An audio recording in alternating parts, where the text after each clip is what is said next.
चीन के साथ लाइन ऑफ एक्चुअल कंट्रोल पर तनाव जारी। पीएम मोदी ने बुलाई सर्वदलीय बैठक। बताया जा रहा है कि रक्षा मंत्री राजनाथ सिंह गुरुवार को राज्यसभा में भारत चीन सीमा मुद्दे पर बयान देंगे। लद्दाख में चीन के साथ जारी विवाद के बीच मोदी सरकार ने सर्वदलीय बैठक बुलाई थी।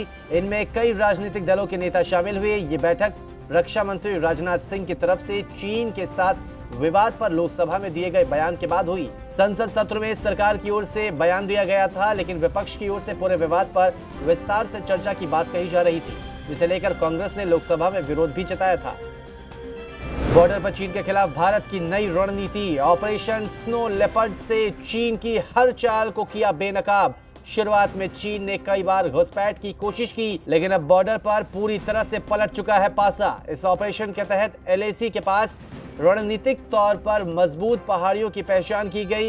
इन पहाड़ियों के दम पर सीमा पर भारत को न सिर्फ युद्ध की परिस्थितियों के लिए मदद मिलेगी, बल्कि सामरिक तौर पर चीन से कुछ कदम आगे बढ़ा दिया। जब ऑपरेशन को अंजाम देने की बारी आई तो ऐसी टीम का गठन किया गया जो ऊंची पहाड़ियों में लड़ने में सक्षम हो। हर टीम को पहाड़ी पर कब्जा करने और सप्लाई चेन को सुचारू रूप से जारी रखने का टास्क दिया गया।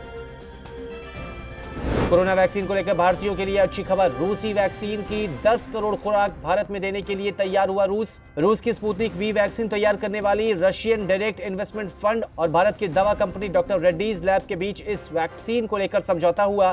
स्पुतनिक वी वैक्सीन के सफल होने का ऐलान रूस के राष्ट्रपति पुतिन ने अगस्त के दूसरे हफ्ते में किया था।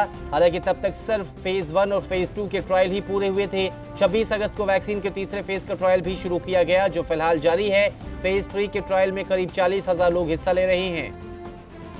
टाटा ग्रुप को मिला नया संसद बनाने का ठेका। टाटा को यह ठेका करीब 861 करोड़ रुपए में मिला। संसद बनाने के लिए मिलने वाले ठेके की रेस में 7 कंपनियों ने बोली लगाई थी। देश की नई संसद की बिल्डिंग से जुड़ी नई जानकारी सामने आई है, जिसमें पता चला था कि शीर्ष पर पहले जहां कुछ मीनारों की आकृति बनने की बात थी, वहीं अब देश का गौरव यानी अशोक स्तंभ दिखेगा।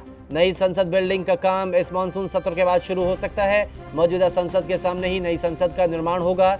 नए संसद भवन के निर्माण कार्य 21 महीने में पूरा होने का अनुमान लगाया जा रहा है।